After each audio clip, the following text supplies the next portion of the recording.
Hello and welcome to Community Service. This is part 3 of our 10 or 11 game session series in the Aberrant 2.0 Trinity Continuum 2.0 world that Onyx Path is allowing me to premiere here on their channel.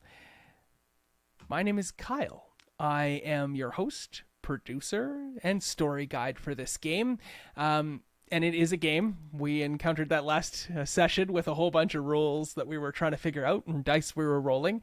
It is not all just dramatic tension, but tonight let's hope for more of that as we get into the meat of this here. Because every Tuesday, 10 p.m. Mountain Time, I am about to lead my 5 wonderful players into hijinks and adventures in a superhero world where everything is about to go batshit crazy, or already has if you've tuned in to the first couple of games.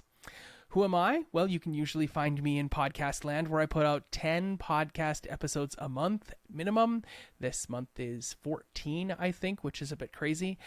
Tavern Tales Jr., Morty's Devils, and I haven't mentioned it before, but starting Thursday, or coming out this Thursday, is the 8th part, the final episode on the Patreon only of my dear wife's Fangirls, a Star Wars audio drama set in the United States in the lead up weeks to the rise of Skywalker. I find it relevant because yesterday the trailer dropped, and if you enjoyed the trailer and if you're looking forward to the movie, if you're one of those fanboys, fangirls out there who would rush to see a early showing of this film, like before the public can see it, you're so excited to get there and see it, Fangirls is the podcast audio drama for you, and you can find that wherever podcasts can be found. Okay, I'm excited to have people in chat tonight, so if you are not a player and you're there in the chat, I would like to get your help. So if you could, while we're all introducing ourselves, give me some information. You see, we're on a formerly bustling thoroughfare that a plane has now crashed into. And if you could describe some of the shops or businesses or homes, vehicles, things and people that you would find there on this bustling thoroughfare, and what the plane has and its crash landing has done to them, I would love to include that in our story as we unfold tonight. And now for some news from our sponsors. This Saturday, join your story guide Kyle on an epic adventure of epic proportions in the finale of Nerdsmith.org's Nine Hells Descent into Avernus Prelude event. Using the Descent into Avernus 12 Dungeon Masters have created 12 events for 48 players over the last 4 weeks immediately following the launch into the Descent into Avernus. Stop by We Are Nerdsmith on Saturday afternoon for the final countdown, bringing the whole thing to an epic conclusion. And if that's not your cup of tea, swing on by here at the Onyx Path Saturday afternoon as they explore and create Trinity Continuum characters on character creations with, I believe it's Gabrielle Lauzon, but I'm not too sure. Someone in the chat might be able to help you out with that. It'll be a wonderfully fun time. And now, the players. Hi everybody, my name is Sarah. You can find me on Twitter up here at RNL. You can find me on Twitch down there in the chat at Ars Mythica. This is the only game that I am currently playing in. I just finished the Descent into Avernus from We Are Nerdsmith last night, and it was a ton of fun. I am super excited about the game today. I will be on November 4th. Is that the November 4th? I will be on Nerdsmith again for another game. But for now, you will find me here every Tuesday playing community service as Samantha, who is an archaeology doctorate student.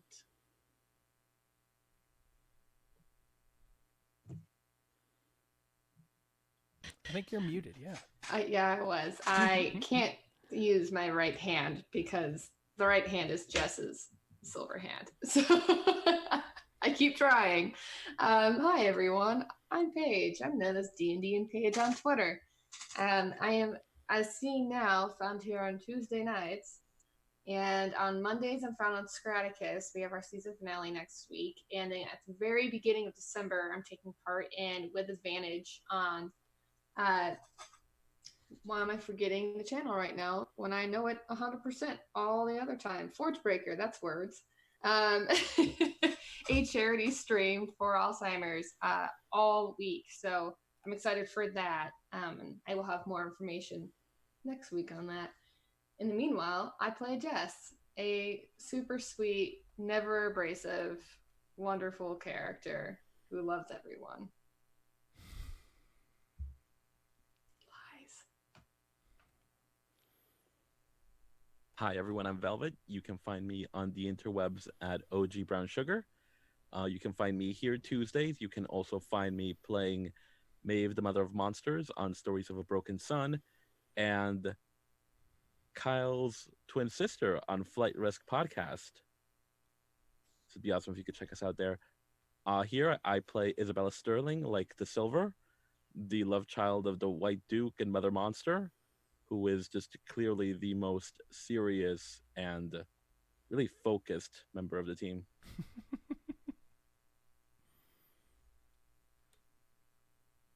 Hi, I'm Nat. You can, just as a warning to everybody, I am on cold medication, so I will sound like this all night. Thank you. You can find me at Ashes for Foxes on Twitter. I am the host of Meta Machina Podcast. This is the one game I'm playing besides my regular D&D group. And I am playing Ash, your local punk jerk. That's my plan. With a heart of gold, though. With a heart of gold.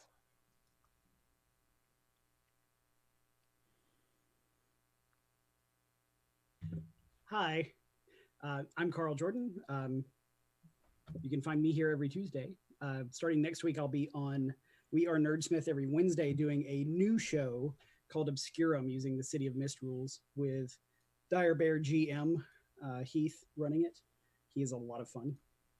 And then, like Sarah said, we should be back on there for another D&D one-shot on November 4th, I think. Yeah, and for this game, I'm playing Leonard Upton. Leo is usually good-mannered, mild-mannered, sometimes cranky old man who is positive he is losing his mind because a few hours ago he was reporting for community service and now everyone seems to have superpowers or something and a plane has just crashed in his neighborhood. And I believe he's hiding behind a car where we pick up. So let's just do exactly that. This plane has crashed. This gentleman in a fuzzy unicorn unitard spinning a sign has been hit by some burning jet fuel, and that has caused him to erupt into what has been now fondly termed Magma Boy. And Magma Boy is about 12 to 18 feet tall, a towering inferno of anger and upsetness, and has lashed out at the people around him. Jess has recently rushed forward into the plane. Leo is trying to follow and has attracted the ire of this Magma Boy, who has slammed a massive hand down upon the smart car that Leo was hiding behind, doing some damage to himself and stunning himself. Meanwhile, shiny, glittery, brilliant in the sun, Ash vanished for a moment and then suddenly reappeared, and Isabella Sterling is snapping her fingers, I think, and trying to get the attention of Magma Boy, while I have, it's been a week, so where is Samantha right now? I think she was in the back at the moment, but what is she up to right now? Yeah, she was back sort of near where Leo it was. She did this weird sonic burst thing from her forehead and stunned the magma guy, and decided while he was stunned she's going to start charging into the airplane as well. Awesome. So yeah, that's where we're at right now. We are still in initiative, as Magma Boy does not seem to be inclined to stop. So let's pick things right back up where we were before, with two caveats. One, that building that the wing clipped, something creaks and groans. There is the sound of falling masonry behind you. The plane itself has crashed into the street ahead, and it is very, very close to where several figures are that you can barely see in the haze of the smoke and the rubble and the ruins. But there are people that you recognize and know up ahead in the intersection that this plane did not quite reach when it crashed. And just to be clear, it crashed intact. The landing gear did not come down. It skidded along the street and came to a big, abrupt stop and carved out the asphalt of the cement in the median, as well as knocking cars here and there into businesses and storefronts. Okay. Kick things off, Isabella Sterling. Like the silver. You're muted. Thank you. Definitely as soon as the fist comes down, there's just a very sharp and shrill, "Could you not?" as I try to get Magma Boy to settle down. Okay. How are you doing that? Commanding him. Cool. So that's the skill you're trying to use with the could you not? What attribute are you putting together for this sort of thing? I'm definitely going to use my presence and command.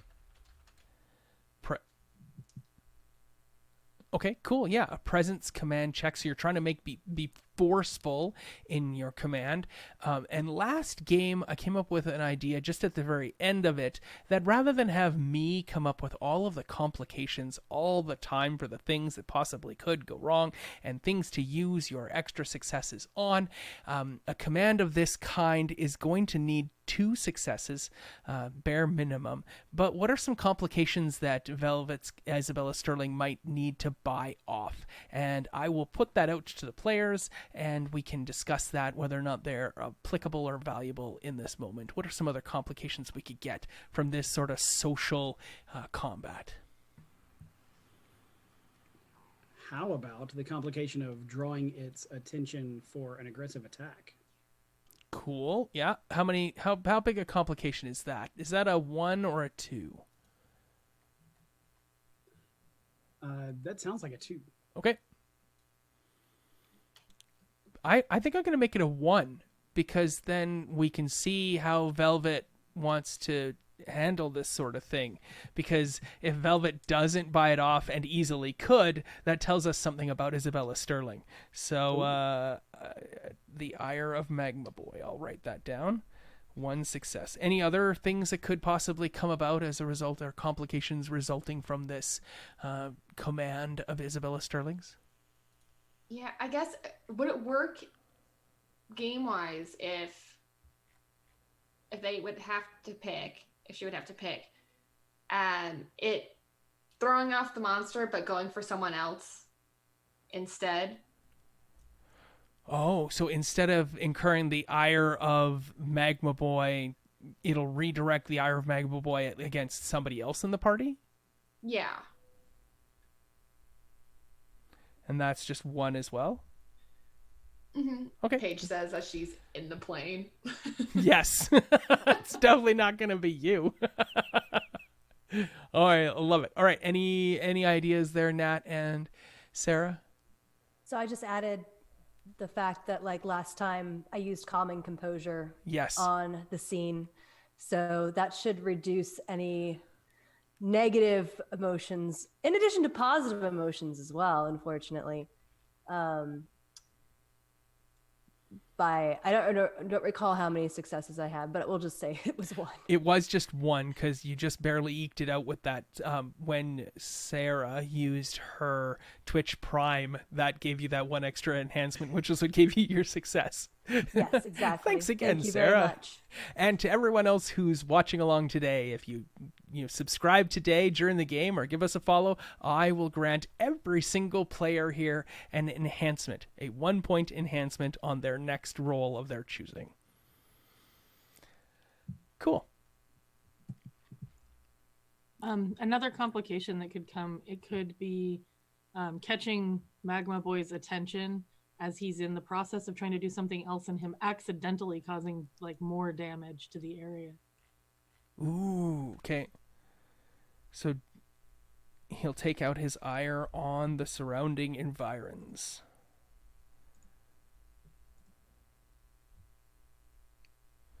All right, there we go.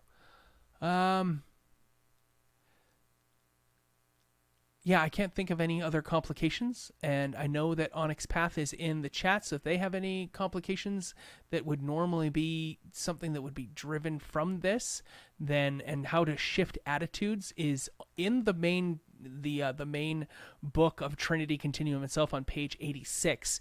It's a little complicated for something to happen in combat for this sort of thing. So let's see if you can shift their attitude and influence them.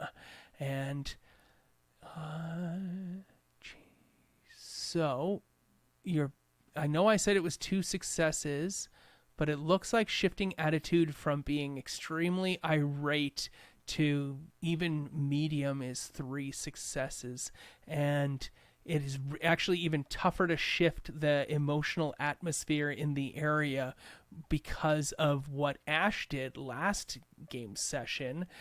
So it's going to be 4 successes minimum to succeed. But I think you're pretty good at this sort of stuff, Isabella Sturdling, like the silver. So give me your roll and tell me what you do. So before I roll, I feel free to, if I can't do it now, but I just saw better of it. I think instead of continuing to just try and settle Magma Boy down, I'm just going to use my compelling presence to just, conscript him for a little bit. Okay, yeah, I don't think that shifts or changes anything here. You're still trying to shift their attitude from being antagonistic towards you towards being helpful to you is even harder than making them basic towards yourself. So I think I'm happy with the number of successes you currently need. How many dice are you rolling on this anyway? So I'm rolling 8 just for the basis of the power, which is quantum plus presence.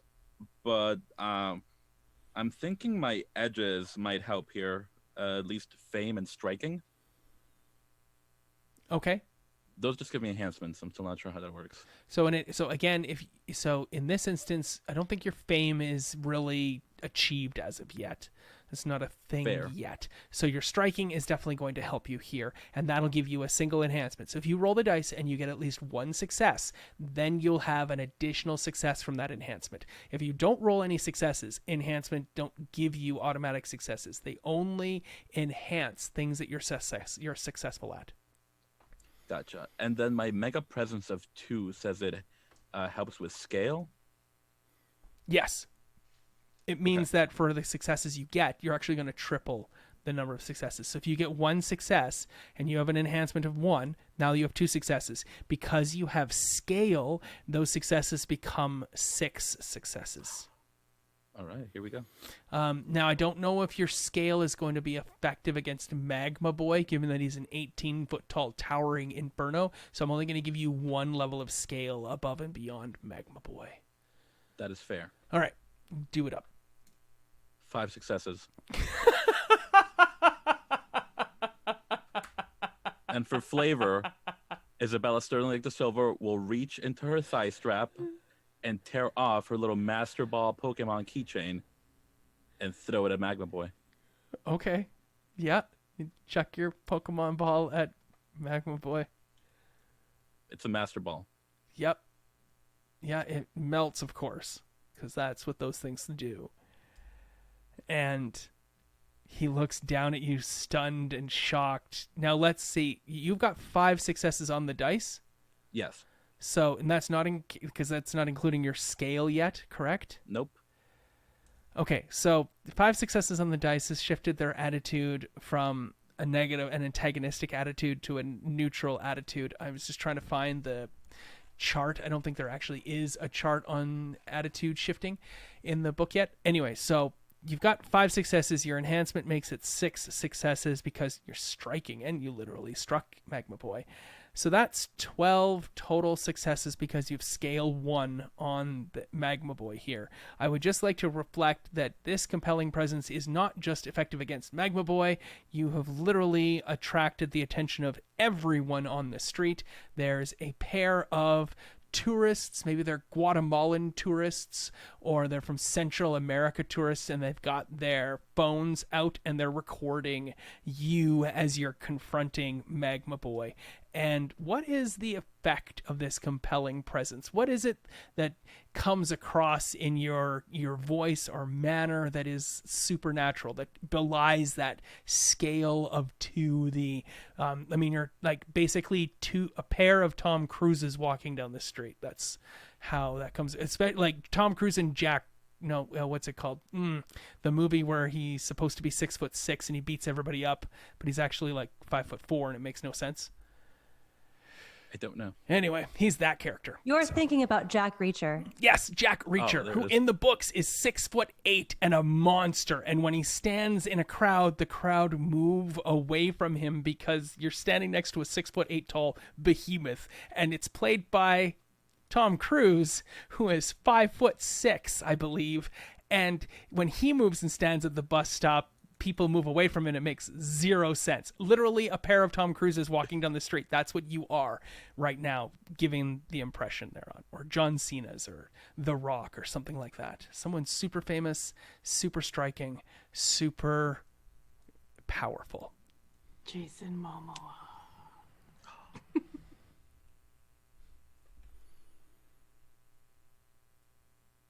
All right, and then... Yeah, so give me your description.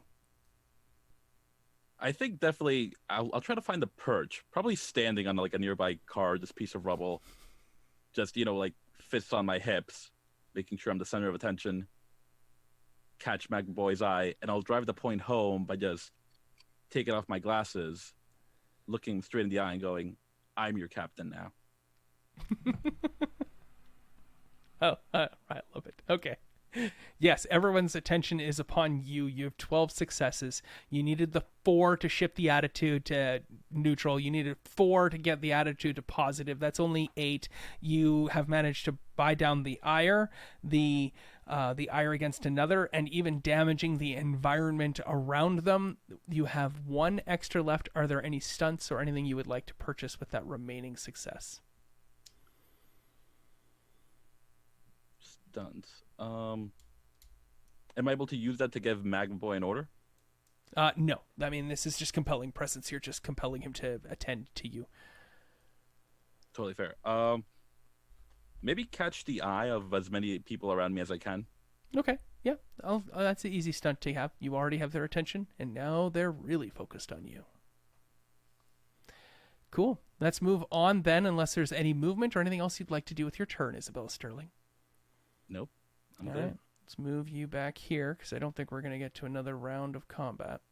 That's for sure. While I'm moving this around and making it look pretty, let's move on to Jess. Okay, so last time Jess was attempting to look to see through the smoke while in the plane what the scenario was. So what is she seeing? It's hazy. There's a bunch of people in there coughing, crying, injured. You're hearing, you're smelling more than you're seeing at this particular juncture. And yeah, we never really described how you got into the plane, did we? Yeah. You kind of just assumed you just suddenly got into the plane. So tell me now, how did Jess get into the plane? I kind of assumed, because planes are kind of known for braking, at least from what I know on TV. Yep. So I assumed there was a brake, and Jess hopped in through that and is looking to see if she can grab people, like kind of sneak them out of there before the flames get them. Sure. Yeah, there's definitely a couple people in a seat. They definitely look unconscious and injured. Okay. Yeah. Jess would definitely rip off the seatbelt on each of them and throw them over her shoulders and kick open, if possible, a spot in the plane where it's airplane, in the airplane, to try to get them out. And would that be an athletics might roll? If you would like it to be an athletics might roll, I would like it to be an athletics might roll. Then absolutely, let's do an athletics might roll. What are some complications that Jess could encounter as she's trying to haul these two people off the plane?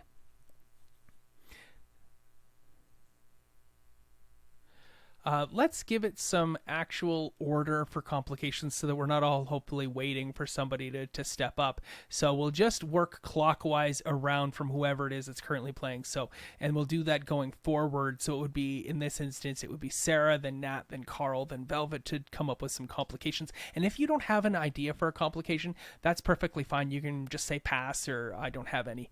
And that's a totally acceptable response. I think this is going to be really helpful for me. So Sarah, what do you got? Okay, so maybe where she's trying to like get into the plane, there's somebody's luggage that has like a lot of like shaving cream and hair products and stuff in it. Okay, and she's got to get around that or trip on it, and it's impacting her movement to get free, and she's got to buy that complication off? Yeah, like the hairspray just starts spraying everywhere, and the shaving cream explodes all over the place and makes a big mess. Great. I'd say that's a 1 complication. What do you think? Yes, definitely a 1.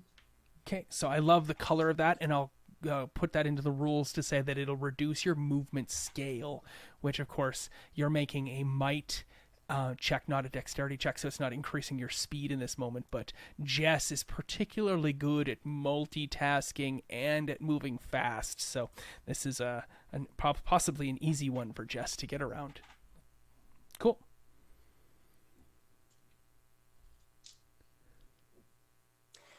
So my complication would be that they had their seatbelts on because that's what you do in safety. There's also a bunch of oxygen masks hanging from the ceiling, and you're going to get tangled up in that. Oh, I love that. Tangled up because seatbelts and oxygen masks. Yes, I'd say that's 2 right there. Getting caught up and tangled up yourself. Freeing them, of course, because that is your end goal result. But you will get caught up in all of those things as well. Cool. Carl?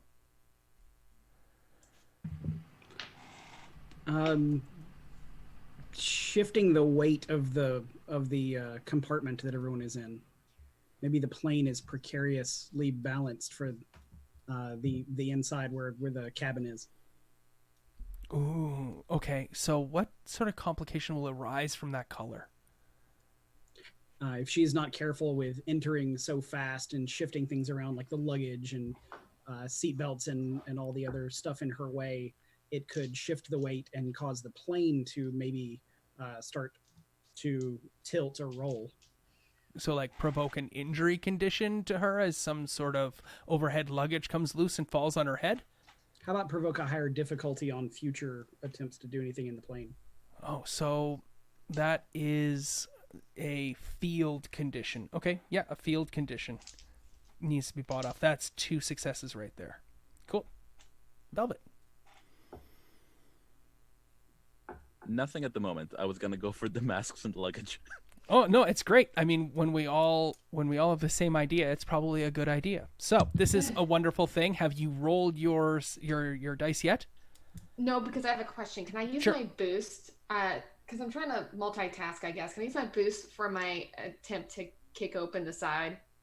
The side my of the... Yeah, I think that's plane. fine. You've already triggered boost in a previous round. Why don't you roll to see how effective that was? I think it's Sweet, a roll, which isn't gives it? me mega might. Yes, it would. It would increase your scale on a might check. So I'm So, really hyped. I haven't gotten to do any conditions yet, so I'm going to say that if you're not careful, because of the way you got into the plane, because of all this paraphernalia everywhere, it is 2 successes for you to not injure these people, putting them on your shoulder and hauling them out as quickly as you can. Okay. Ooh, buddy. Oh. Oh, buddy, oh, pal. Oof. This is happening. This is a thing. This is a thing right now. This is awesome. Cool. I cannot wait till you see. As you roll a million dice. Yeah, the mystical teen that we had talked about. Yeah. Happened. 1, 2, 3, 4, 5, 6, 7. 1, 2, 3, 4. I got 9 successes. Okay, and you currently have mega stamina, mega strength, mega might at what? Yes. Mega might as my boost. Was that 9 successes on the boost? No, you didn't roll boost dice, so this don't I? were you rolling for boost right now, or were you rolling your might? I'm rolling check? that plus boost because it increases my might. Sorry, when you roll your boost, you're actually going to roll your boost power plus your quantum level, I believe, and the successes you get add attribute dots to those particular things. Let me just pull that up to make sure that I'm quoting that rule correctly. Good to know, because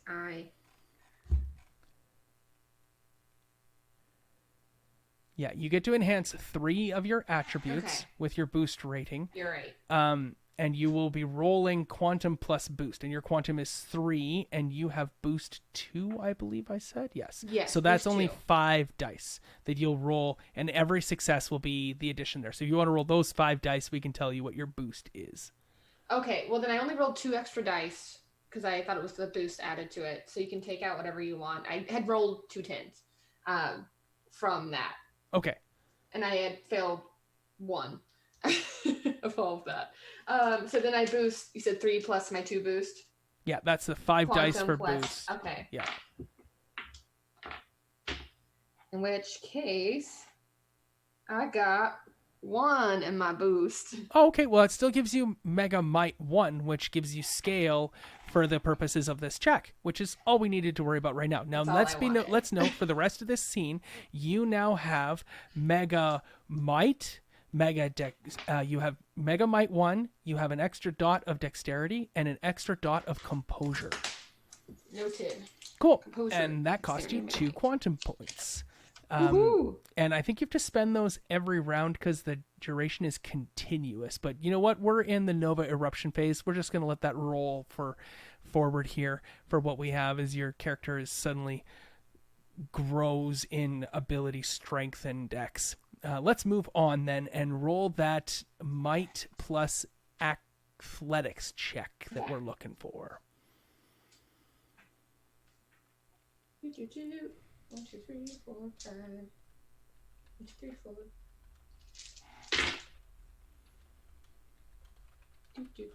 Do. Minimum 7, right? 7 what? Okay. Yeah, sorry, on the die? Yeah, you need a 7 in okay, order so to let's make succeed. sure. I got 2 that time. What the fuck? Oh. There we go. It's used, one. folks. The 1. I used it. Nat, you didn't steal it this time. I rolled like 4 6s. I want everyone to know this. Which is now my least favorite number. Yes, I hear you. 6 is the worst number in this game. So, 2 successes is awesome. Do you have any skills or tricks or anything that allow you to have an enhancement in this instance? To my current attempt, I don't think so. My specialties are sprinting. It's all in the reflexes. I'm swift, and I'm tough cookie. So I don't think so. Okay, so just the 2 successes is enough, though, but because your scale goes up by 1 for this might check, you're now working with 4 successes. You only needed the 1 success to grab both of these people. You now have some choices as to what you would like to buy off with your remaining 3. You can buy off the decrease in your movement pretty easily because that's a 1, and then you have 3 choices at the 2 successes that you need to get. Oh, sorry. Thanks, Paige. I'm talking in Zoom chat, but only to Paige and no one else because you can do that. Okay. And I've been doing that for quite some time now. Thanks. So you buy off the movement easily. The seatbelts are on and the masks are still on, so you're gathering them up is difficult. You can save them from having any injuries themselves with 2 successes, or you can wipe off that field condition, which would be the plane shifts as you rip them out of their seats. I'm imagining that because the seatbelts and the oxygen masks are on, you literally grab them and rip the seats right out of the floor as you're pulling them out. So which of these would you like to purchase? The field condition, which is the plane shifts and causes complications for anyone else entering the plane later, or would you like to buy off the complication of them being injured and suffering an injury condition? I would buy off their injury. Okay, cool. Please describe the plane shuddering and shaking and the success of your action as you pull these people off the plane, as we will move now to Leo's turn. Go for it. Me describing or Leo's turn? Yeah, you describing. Sorry. Okay, so I feel like with the plane shifting, I feel like it's a hamster wheel. Like I rip out the seats, and as I do that, it starts to shift, and I'm kind of like running with it a little bit as I'm trying to keep these 2 seats like upright and not them landing on their heads in a fiery pit. So. Yeah.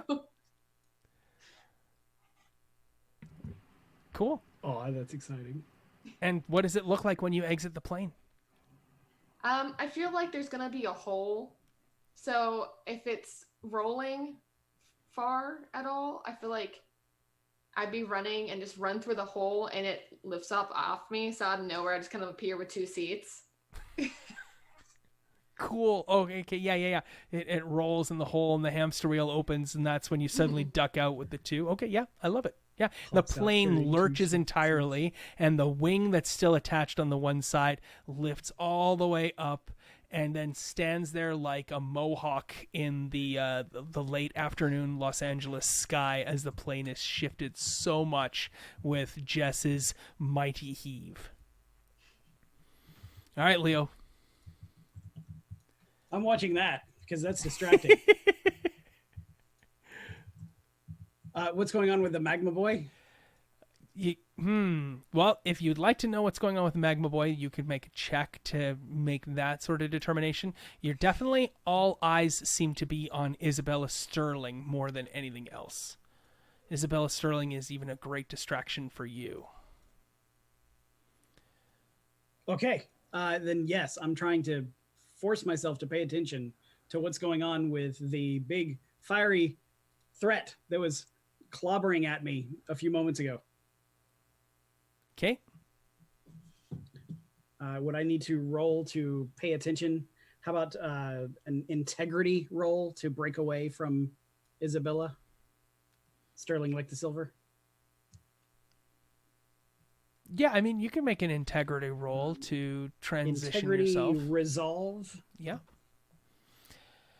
Did you want to split your dice pool so that you could do something else after you break away, or are you just trying to... Yes, I would also like to perhaps try out this lightning thing that I made work once before and see if I can attack that big fiery guy with the lightning bolts. Okay, yeah. Why don't we just try to do a lightning bolt rather than break the integrity, and we'll just increase your difficulty here, giving you... should it be an increase in the difficulty, or should there be a complication regarding aim?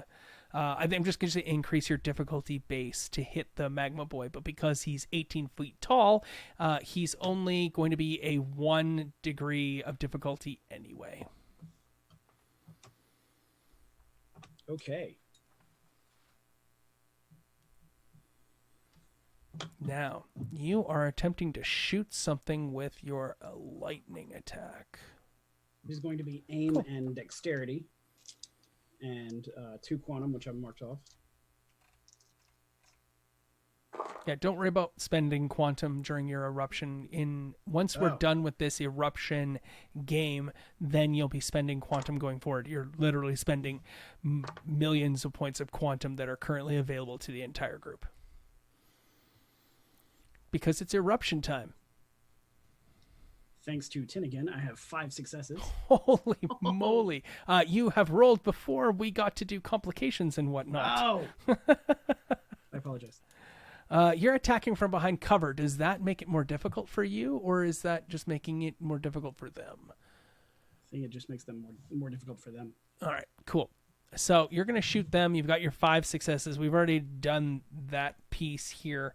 The complications will be, 1, you can't buy off, because I'm not going to let that happen. And does anybody have any complications for Carl as he tries to shoot at the Magma Boy? Yeah, Carl would, or Leo would Leo. totally miss. Leo would miss and hit maybe like a car or something that's near a pedestrian. Ooh, a transformer. Ooh, a transformer. That's even better. Teamwork makes the dream work. So that's usually not a complication, because usually what happens is like you're going to be successful, but you'll be successful and do something else that you would need to buy off by being more successful. So I got you. Touche. I understand. Yeah. Velvet, do you have any options here? I think the very obvious one is the Ire of Magma Boy 2, Electric Boogaloo. Okay, can you describe that? Because you just said a bunch of words. No, definitely I just love risking that. another smash. We're really messing with Magma Boy here. Okay. We keep IRLing him up and then just bring him down. Yes, that's true. You will change the state of Magma Boy. He will be pissed. Sure. Yeah, okay. That's 2 successes. Irritating Magma Boy. Ooh. Paige, you got any? Yeah, would it be, I'm not fully sure of the power amount, but if successful, maybe Leo underestimates their strength and tosses them back with that strike, like 10 feet or so. Oh, it knocks Leo back. Yeah, like just the force. Oh. Just flying old man Leo. Okay, yeah, I love it. Yeah. How about you, Sarah? You got any complications? It's possible that the lightning could arc off of Magma Boy and hit something else. Sure. Yeah, I'm going to say that that'll only happen on a botch. That's not necessarily a complication we're going to make him buy off, because we've already got 3 points of complications. And note, we can always decide as a group how many points of complications we like to have. If there's a lot of complications that are being offered, we can choose to say, well, how about this one, but not this complication in this moment? Otherwise, we'll be giving all of our complications all of the time, and maybe some of them will be less relevant or prevalent in future situations. So, Nat, did you have any remaining complications that you think might be effective for Leo shooting this Magma Boy with lightning? Not really. I think he just has had his bell rung, so his aim might be off, but that's the only one I can think of. Yeah, and I think that initially his aim was off, but Magma Boy's been calmed and everything's reduced, and he's just so big, he's easy to hit. So yeah, let's do this. You have 3 points worth of complications. 1, that you're going to irritate Magma Boy and reduce him back down to an antagonistic state against you, and 1 success is that when you shoot the lightning, you're not ready or bracing yourself, and you're going to fire yourself backwards 10 feet into some shrubbery. So go for it. Sense. Okay. I don't think you had told me what dot level I have this quantum attack at. Because that will affect the scale. It shouldn't affect the scale. Quantum attack is a power scale 1 attack at 1 dot, and its scale increases by 1 per dot. Okay. I thought it was just it allows you to buy additional power tags. So just also note, because all of you have some sort of quantum attack that I'm sending to you, you can't. I've actually spent those tags for you already. You can't really buy the variable ammo and the ranged and the non-lethal stuff. That's just options for you when you take the power initially. Cool. Yeah, I believe it's scale 1. Okay. I don't have that right in front of me, though. So I think it's just quantum attack level 1 at this juncture. If you have already purchased tags, then I think it is 1 because I have 1 tag. Yeah, Okay. which is electrical. All right. Then I would like to keep the complication that it blows Leo back because I think that that's a learning experience. I love it. I would buy off the other ones and convert the rest into damage. Okay. So that was... Now, you can't really convert the rest into damage. Okay. So it's not really how that works. Okay. So when you're going to get in, when you're doing injury conditions, when you're shooting someone, if you're looking on page, where is shooting, you can buy a single point of inflict damage, and that goes, and the cost of that is against the opponent's armor. Magma Boy, because of the nature of being on fire, has 2 armor, so it takes 2 successes to deal an injury condition to the target. You can only do that 1 time, but if you get 4 additional successes, then you can also deal an additional injury condition to your target. So it's basically like you can do 2 injury conditions if you've got those 6 successes. How many successes did you get? I have a total of 5, but I am using, I think, 2 or 3 of them to overcome the difficulty and the complication, besides blowing myself backwards. So I think I have 2 successes.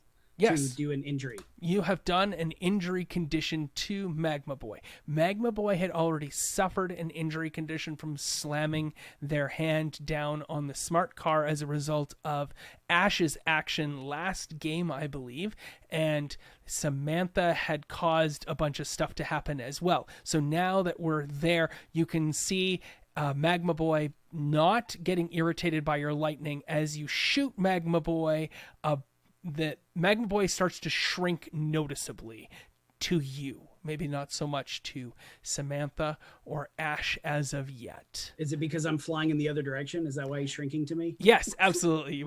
Okay. You literally think you fly. So just describe for me the effects of your success. Okay, peeking out from behind this partially crushed little car that has offered me so much cover, and trying to summon up this lightning thing. Lightning! And as lightning surprisingly actually does come out of his hands, flying towards this guy around Isabella Sterling like the silver. What does it look like? It is blue-white. It is jagged and forked and streaks across in a bolt and smacks Magma Boy as it blows Leo off of his feet in the other direction. And he tumbles into the bushes. He doesn't get to see the results of his actions. Nice. There's a key in the bushes. You're laying next to a key, just so you know. Oh, good. And a rupee. You didn't break any vases. There's no rupees. So, moving on to Samantha's turn. Samantha. All right, so I am charging towards the plane. I want to help save people. Yeah, so seeing where Jess went in, I'll probably take the same entrance, since that's the easy way on to the plane. Okay. That entrance is now shifted, and it is quite high up as the plane's wing is now mohawking in the night sky. Oof. All right, so I will try to climb up the plane to get to that entrance. Sure. You're just trying to find some entrance. What sort of check are you looking to make? Athletics and dexterity. Ooh. Okay, well, your entire goal here is just to get inside the plane. And Yes. I think it's much more theatrical to allow you to get into the plane to do something that is worthy of a check. So at the end of the day, your goal is to get into the plane and try to rescue people like Jess is doing? Mm-hmm. Okay, so let's look at it from that perspective, that you're going to try to climb into the plane and grab and rescue some people. And you're not there yet. So let's try. How about we split your dice pool and have you do multiple actions this turn? Okay. So what's your like the second one of finding the right people to rescue? What do you think that sort of check would be for you? I would say perhaps an enigmas and intellect.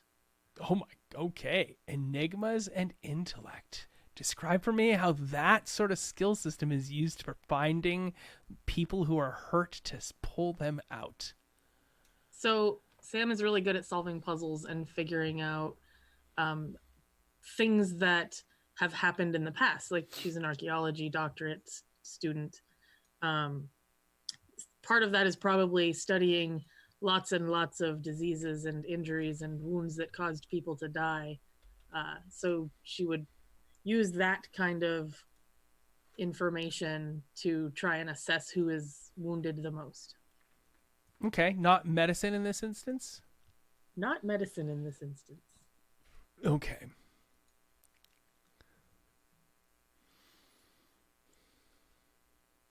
Is that okay?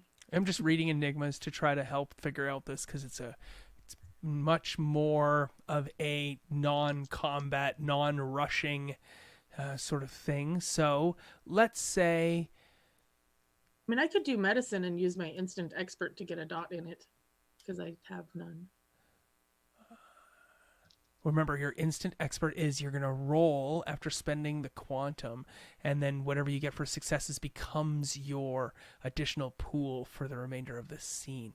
But I do like enigmas because it comes with the connecting the dots, looking for evidence and whatnot, trying to get the best result. So you're going to rush in. It doesn't sound like you're going to rush in to grab people and rush out. You're going to rush in and try to figure out who and how are the best ways to get everybody out, or as many people out as safely and as quickly as possible. That's more along the lines of what you're looking to do. Like looking at which is there a door that I can open that'll send a little slide down? Is there a button somewhere? I mean, that would be much more believable than trying to figure out medicine stuff with archaeology. Yeah. Okay. So yeah, let's say she is trying to figure out what is the quickest way to get the most people off of this plane. Sure. And you said you wanted to roll an enigmas plus intellect? Yes. Okay. I feel like I know why you're rolling this. It's so that you have like 10 dice, and when you get 6 successes, it turns into like 24 successes. Is that real? So I'm reading the room here? Because you have Mega Intellect 3, if I don't recall. Yes, I do. So let's give you every opportunity to roll that. But don't roll it yet, because it's Nat's turn to tell us what some complications are.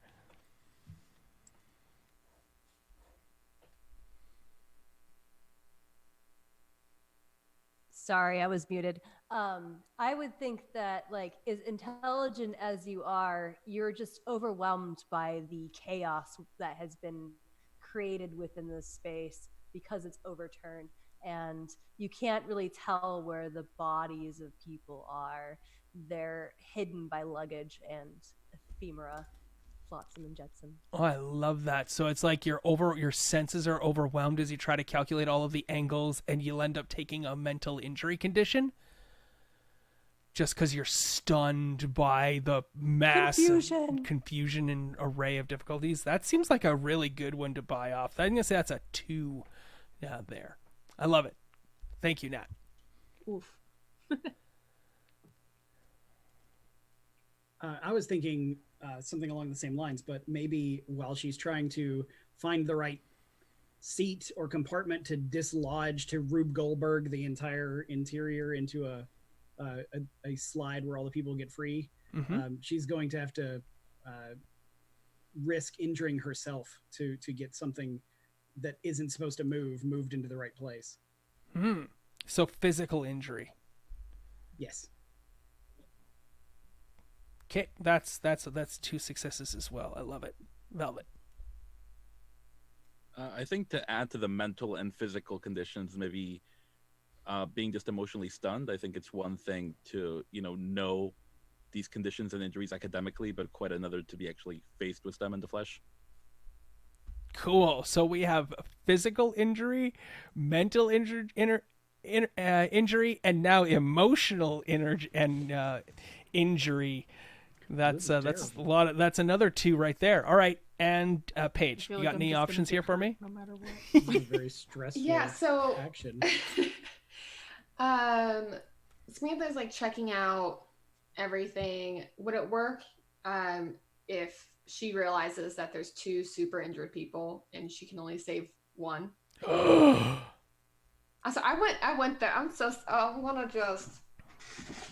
Please describe one of these injured people. I feel like one is probably taking too much like smoke, and a desperate person got like. Who is this person? Oh, who? Yeah, tell me who these 2 people are. I want one of them from you, and then I'm gonna make somebody else come up with the other person that might die.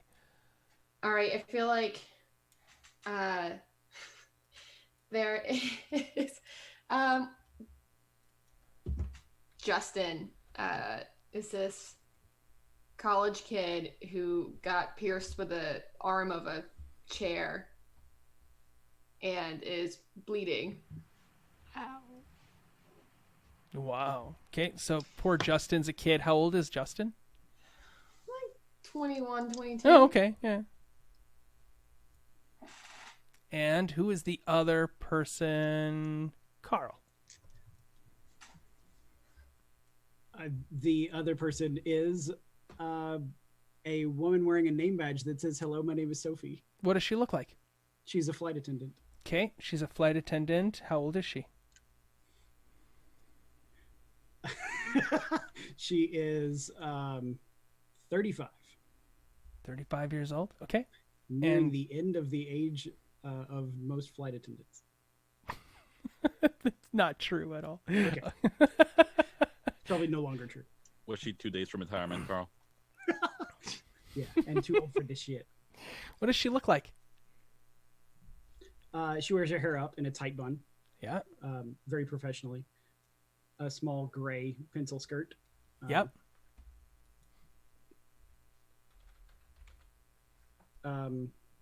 She is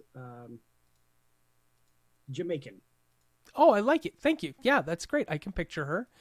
How do we know she's Jamaican? Does she have some sort of beaded necklace or cornrows Absolutely. or some Yes. element that's really the really... classic red and green beaded jewelry. Okay, I love it. Now, I'm looking at enigmas, and I can see that there are some great pieces, great ways to spend momentum in here. So they give you an enhancements. I'm just trying to find. I'm in gifts. That's my problem. Yeah, I think I definitely would like to spend momentum on this if everyone's okay with that. Yes. This is exceptionally Absolutely. complicated. Absolutely. Please, we've got so much of it. Use as much as possible. How much should I use? I think you can use up to half. Well, you can use up to half of what we have, but you can only use momentum on so many things. Yeah, I don't think I want to use half of it. But connecting the dots, you can spend 1 momentum to make a logical leap, allowing you to gain the results of a single, well, in this instance, it would be a research action immediately. So I'll say you can spend a single point of momentum to figure out the problem and get everything resolved right away. And then you can also do the math, which would allow you to spend momentum to add 1 enhancement to this action. That would be in this instance here the instant solution being presented to you. So you have an option with these enigmas to spend up to 2 momentum if you would like to after your roll, and then as well if you have any edges or skill tricks that you have, then those things you can use to spend. You can spend momentum on those as well. So now we have. And I'm going to say that that's a 3-level condition to buy off, which is that you see that there are 2 people and you can only save 1 of them. If you buy that off, you'll be able to save both of them. Oof. Okay, so I make my roll. Make your roll.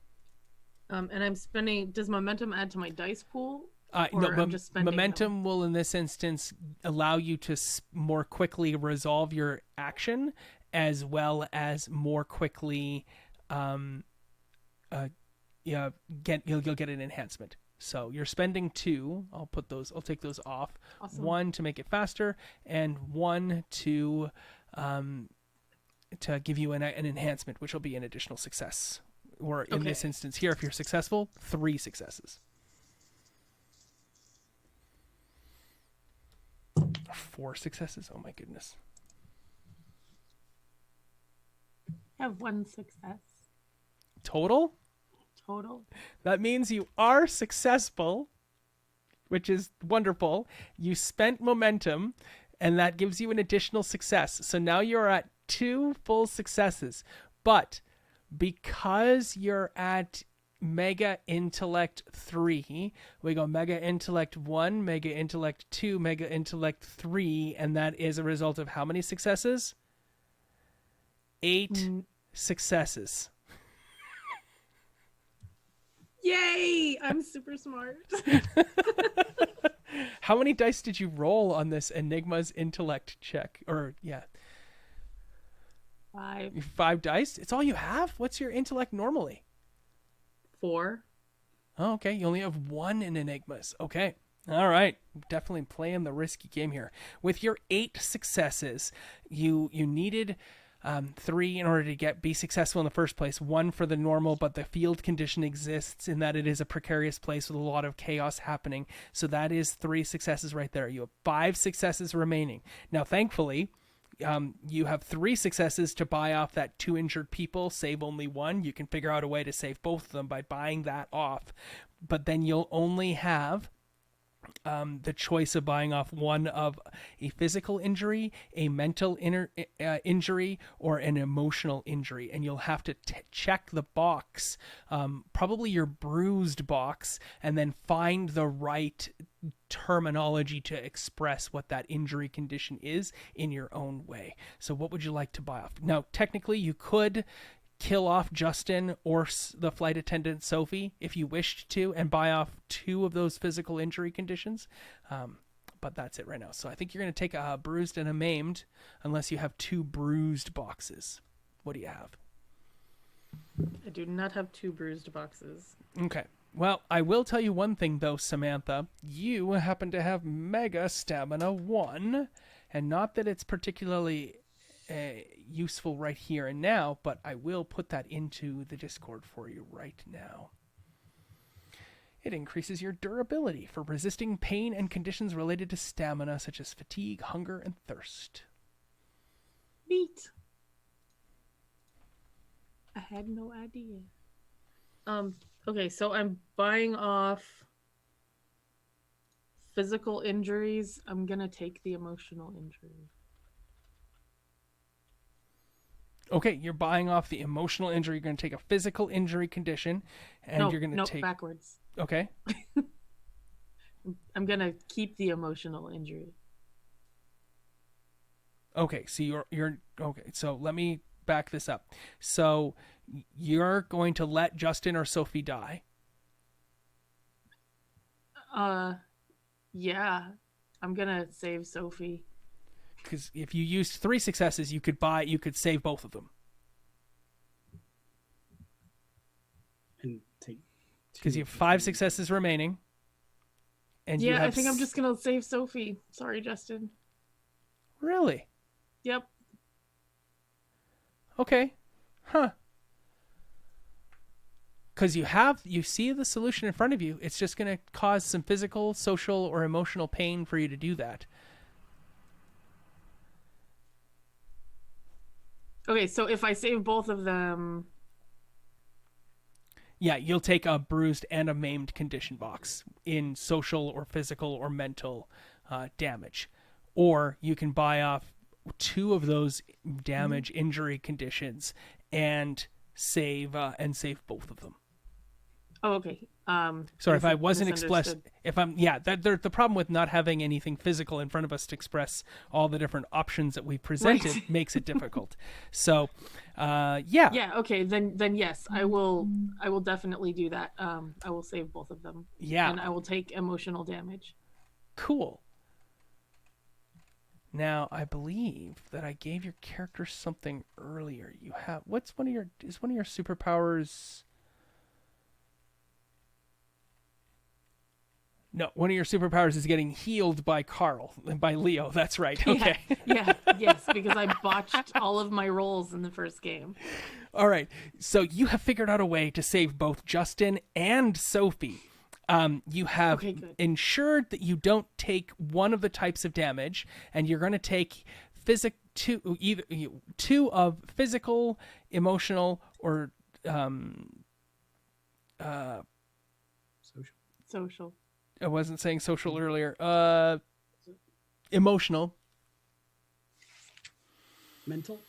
Yeah, mental damage. Okay, like a severe, stunning headache sort of thing that will give you a difficulty on your checks going forward, and you'll need additional successes in order to be successful at base. So, moving on, because that's what we need to do in order to move forward with the game. Describe for me what you see and the way out of it, and what happens to your character.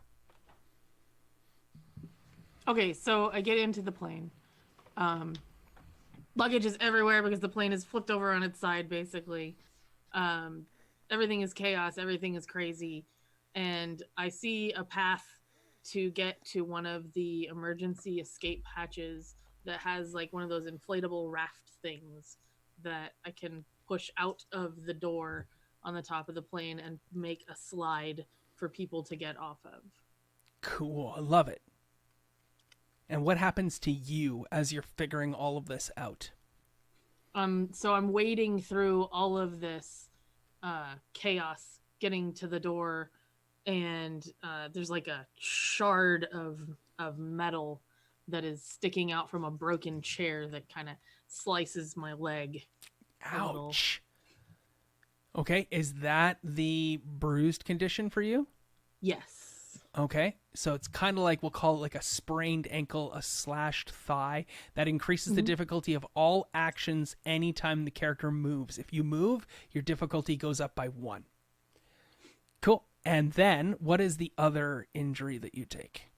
So as I'm getting close to the door, I'm pushing luggage and things out of the way, trying to make sure that people are not going to get hurt by me moving anything.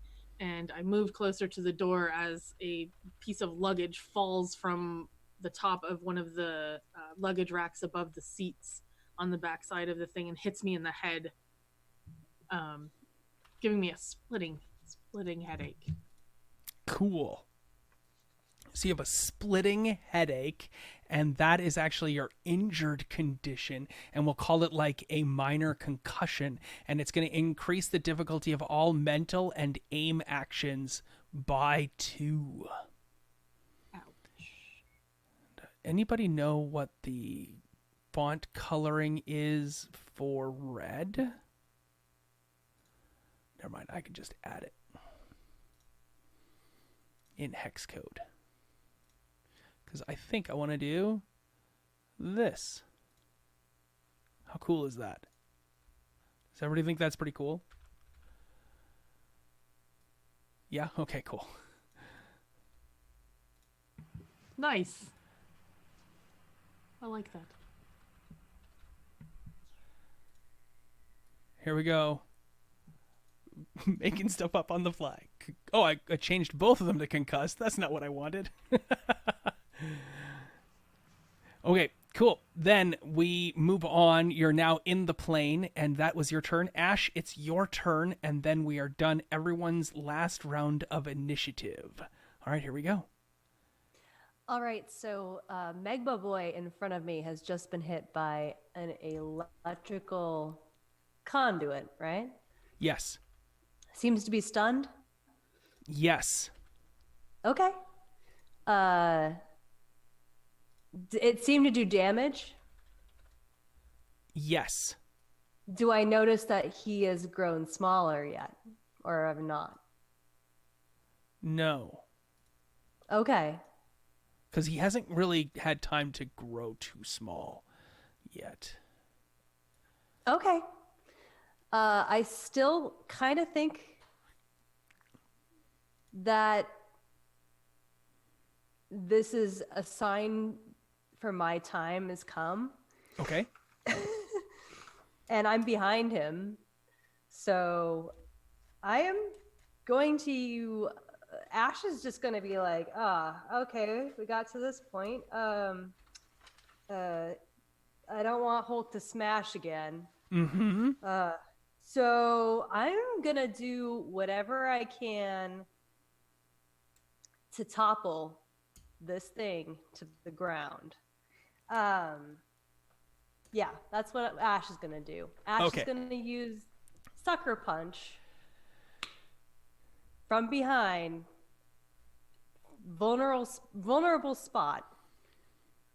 I mean, like hamstring, Achilles tendon, whatever. We're going to bring this bitch down. Excuse my language. It's fine. That's Ash. Okay. I'm going to now give you the remainder of all of your superpowers, and then Ash will be completely done. I know, I don't have an attack yet. So Yes. I was planning on using my close combat anyway, but You don't even have to go anywhere near him, Magma Boy. You stand back because the fire is too intense. Maybe you feel like you're getting closer, but you don't actually at all. And we're just going to describe this because it is the gift of a power here, and it gets intense. So Ash begins to glow, like the scintillating light brightens visibly and viscerally, almost to a blinding level. You do that sucker punch, sort of gut shot sort of punch that your character is really good at doing at the, when they're not expecting it. You just get them real good in the kidney or right in the solar plexus when they're not expecting it. You do that punch, and light fires off your fist. This beam of hard, white, brilliant, intense light goes shooting right off your fist, hitting Magma Boy. I'll let you describe all of that part as it comes out, but your character has this supernatural ability called accuracy, which I will send on to you, making you a heck of a lot more accurate, giving you enhancements when you are successful. And your aim goes from like nothing to 2 dots right in that moment as you develop the quantum attack light damaging power. And I will add all of that into your Discord now. You hit this thing, you topple him. Please describe this action. okay, so like Ash is pretty small, and this is an 18-foot person in a unicorn costume on fire, and I'm pretty confident in my ability to withstand this sort of like fire thing, but I'm also sort of hesitating. So whatever ability is power-wise, I'm still aiming for that back of that knee just to like, get them down. And yeah, let me look at the ability real quick, just so I'm like, cool. Okay, yeah. I'm definitely gonna use that accuracy to find that weak spot and just punch as hard as I can. From a distance. And from a distance.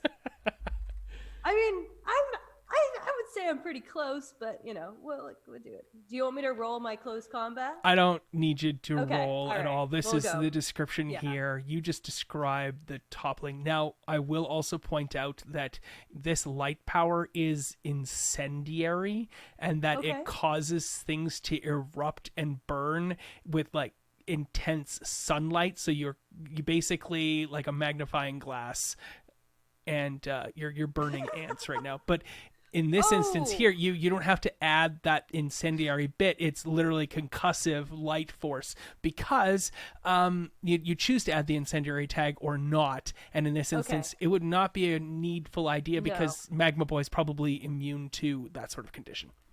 Okay, so yeah, I can choose which tag that I want to apply to that, and Well, either add 5 million. incendiary or not, Okay, if you want. or not. Okay. You just have that option that others don't have with their quantum attacks because you bought it. This person's on fire already. I don't really feel the need to do that. You don't need to sunburn them too.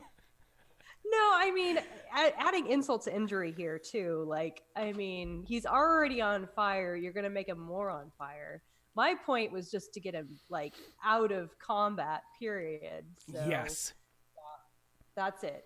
I light him up. Yeah, right. No, I mean, I would love to do that, but I'm assuming that this guy is a one-punch hit anyway. So yeah, I'm just gonna bring him down and hopefully add enough power to that to kind of like just skid him along the ground, like face down on the asphalt. That's really all I'm asking. Yep, I love it. It's Magma Boy's turn. We're out of initiative. Initiative is over because Magma Boy is struck by lightning, struck by hard light, and Magma Boy, the fire starts to go out. It curls up and sucks inside and wafts off of Magma Boy into the air and dissipates. Magma Boy is reduced and reduced and reduced until there is nothing left. Melted sidewalk, burned scorch marks, the melted asphalt, and the human form. The sign is all that's left. The melted, scorched sign spins 2 or 3 times and then topples onto this melted sidewalk. It catches fire and burns off into ash as well as Magma Boy disappears. Whether Magma Boy is dead and gone forever, or was burned out from quantum, or whatnot, remains to be seen. But there is no sign of a human figure post this 18-foot tall raging inferno. We're out of combat. Oh, God. I did that? Oh, okay. I'm just gonna go over here. There's probably people that need saving. Is everybody okay? My feet are kicking out of a bush.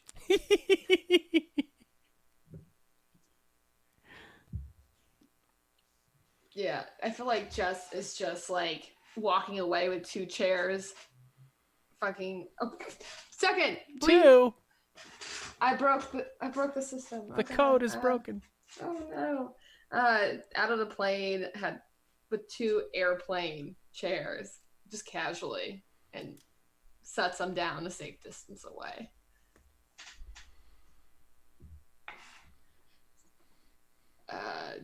Did we get everyone? You told me you were in the plane. I mean, I really couldn't see that well, so no, I can't tell you, but I got 2.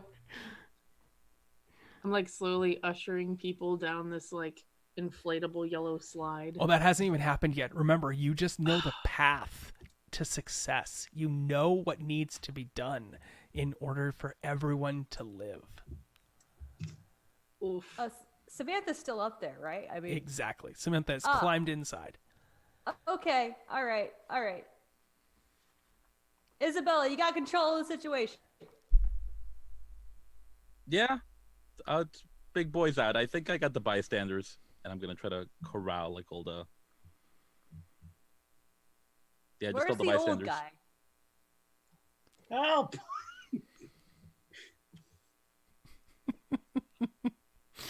Yeah.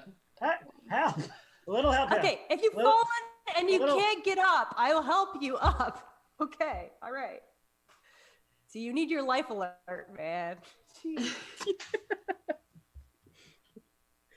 I'm rolling over in the bush.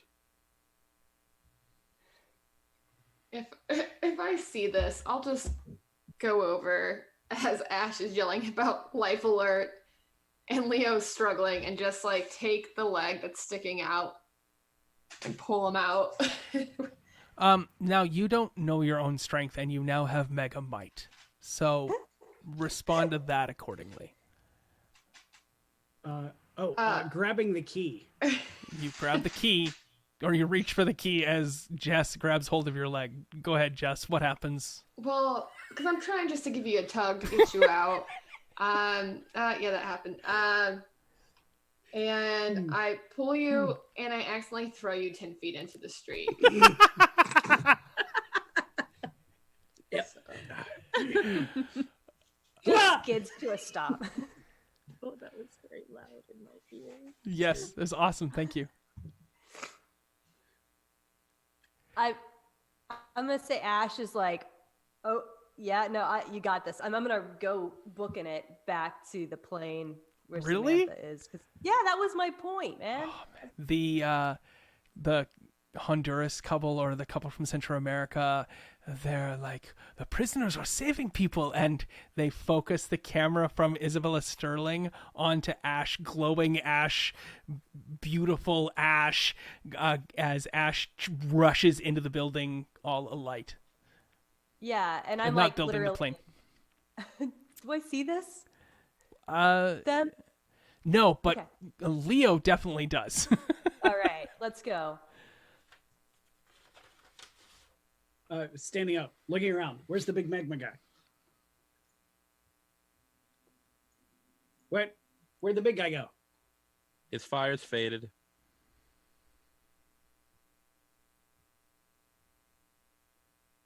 Oh, okay. And then what? I'll just make a grimace and do like the thing. Okay. Well, wow. Okay. That seems unfortunate. Who are those people with the cameras? Tourists. Maybe you should go talk to them. Yeah, I'm heading there now. I'm gonna try to, because we still have the big building coming down. I want to try to identify like any bystanders that look a little like jittery, like look like they want to help but don't know how to help. Sure.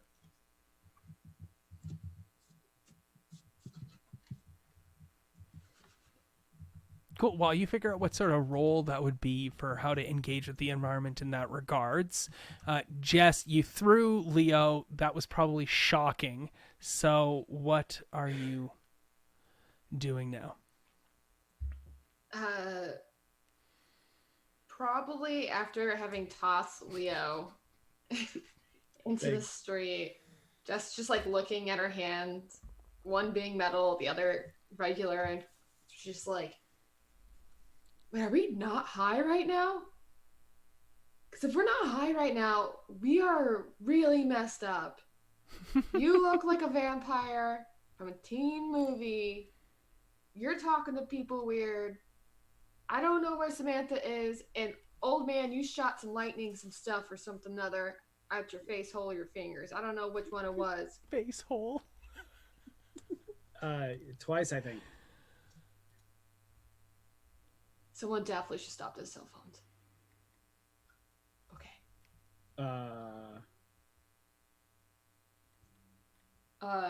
Like with this? No, I don't. No. You went flying last time. I don't think so. I'll take care of it and be like, I'll just destroy the phones and like go over to just take the phones out of their hands, crush them, and then walk away. Like, this is how I fix this. Okay, what is the cloud? You're just rushing over to the Central Americans to grab their phones and crush them? Yeah, I wouldn't even rush over. I'd just like walk over casually and just go. I mean, okay, so that you'll be engaging with your environment in that regards, because they're not just going to let you grab their phones. Now, you have a ton of successes already and a ton of scale with regards to mega speed and the like. So you just literally will dash over and do these things. The question is do you catch their hands in your fist when you crush it? Oh, gosh. Which is the only reason I'm going to make you make this check. Because if you botch or you fail, I will greatly enjoy that as a story guide and not appreciate that all as a human being. But This just turned into an episode of The Boys. Yeah, like literally, are you going to blow up that girl who stepped accidentally onto the street? Totally. I'm attempting to. Would that be dexterity and athletics, or You get to make that decision. Okay, because I'm gonna be might. I don't think. 1, 2, 3. 1, 2, 3. We're counting. Sorry, y'all. Slow today. All right. I got 2 successes. All right, so that's more than enough to pluck their cell phones out of their hands because of all of your additional enhancements and scale and crush them But I mean, we're looking at like at least 30 different people who have phones out recording things and whatnot. You've just stolen the poor tourist Honduran, Costa Rican phones and crushed them. I feel like Jess would realize how many phones there are and just go, crap.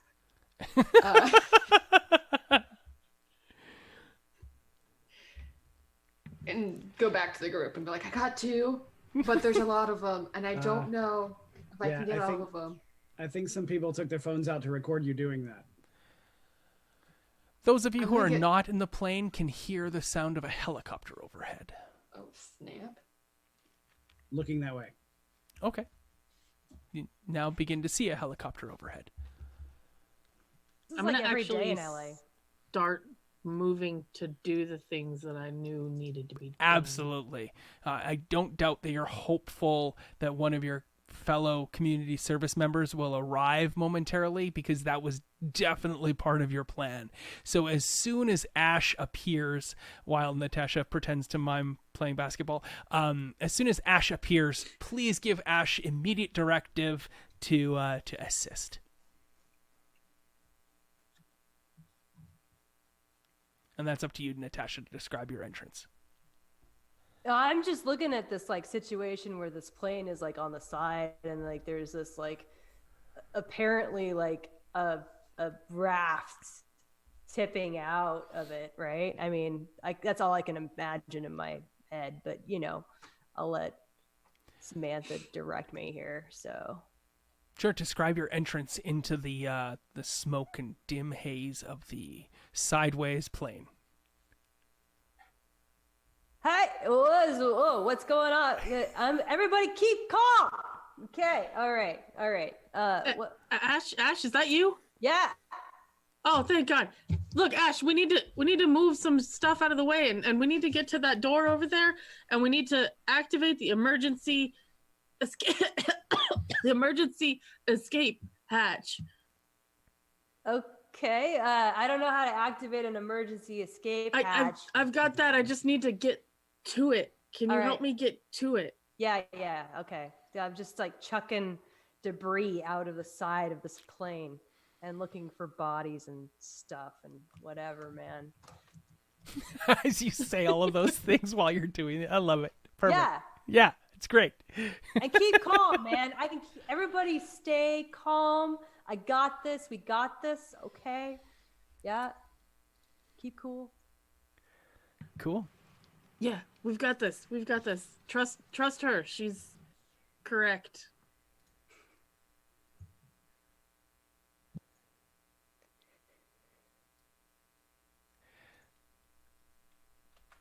All right.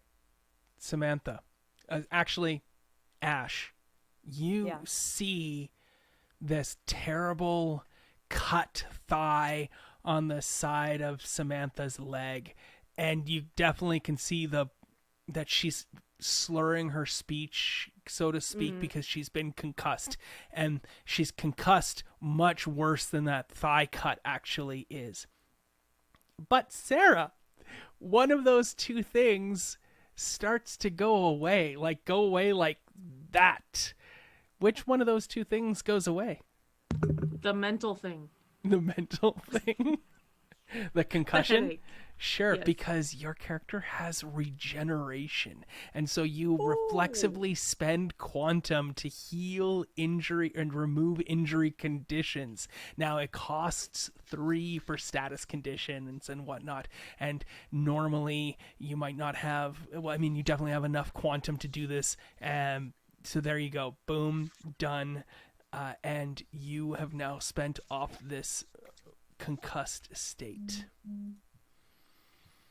It's gone. Your language is now back to normal, and you're in good shape because you have regeneration. You don't need no stinking healer named Leo. But I can see do all it like yourself. the blood coming from that thigh, right? Like Yes, some, absolutely. like tourniquet. Grab it, man. Just grab a belt somewhere. I don't know. Like, It'll be But- okay. It'll be okay. okay, all right. I think. I just Kinda want feel- to Better already. do a situational analysis here and figure out who we need to get out.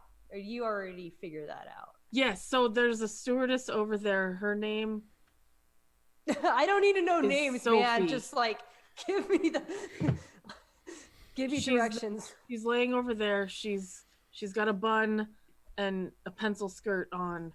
There's a boy whose arm has been stabbed with the arm of a chair he's been impaled with. Okay, I'm going for the dude with the chair thing going on. All right. All right, I'll can- get the other one. Yeah, you got it. So yeah, I'm gonna go and help this person, whoever they are. Cool. Yeah, so we see that going on in the plane. I can picture that really well as you're maneuvering around trying to get through the seats and through all of this luggage and stuff and these dangling injured people trying to help them out and free them. What is Leo doing? Tossed into the middle of the road, gets up. Still looking around, trying to assess the situation, how many people are recording us. If those people's cell phones are working, are the building's lights coming back on? Are other electronics starting to work? If I should apologize, the magnetic pulse happened on the other side of the road, the one the prisoners ran towards because it was darkened and whatnot, not this side of the road. And if I mistakenly explained that before, I apologize. I But felt this like side the of the whole road city was seems to dark. have, the city's all dark for sure because the power has gone out and it's been knocked out. But the magnetic pulse was on the other side of the road. Oh. But neither here nor there. There's a bunch of cell phones on. It's only the early dinner hour. I mean, it's been like half an hour at most since you had the initial dregs of that car accident start. So, or the highway incident. So, still middle of the afternoon.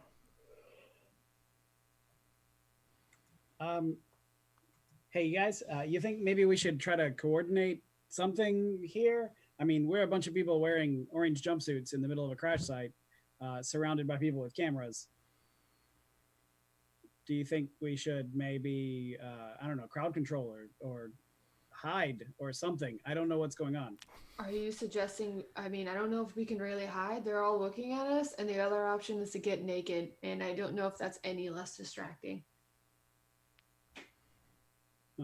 Yeah, it's probably also conspicuous. You have a point.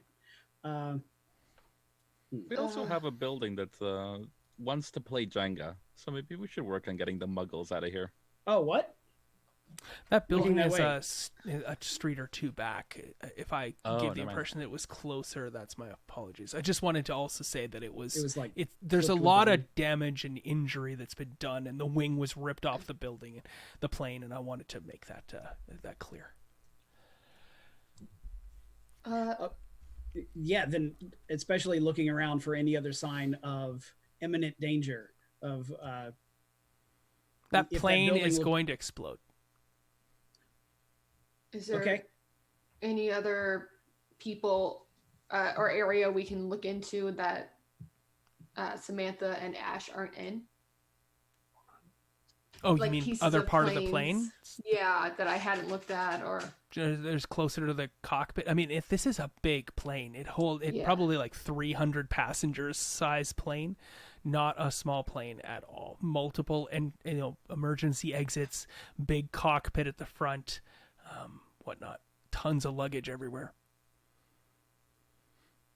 All right. There is well an then- elderly lady trapped underneath an engine piece of the plane. I forgot to include that. That came to us courtesy of Arcade Replays, I believe. I'm just gonna look that back up.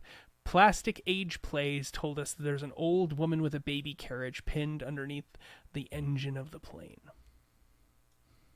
I'm okay. If I hadn't seen it before being in the plane, when I look around now, I guess I could try to help lift, like kind of push that off, because I know there's something wrong with me, but I'm just gonna try to do that thing and maybe suggest to Isabella Sterling, like the silver, and Leo, be like, would you want to go look in the other? I don't know. There's pieces everywhere, but there might be more people.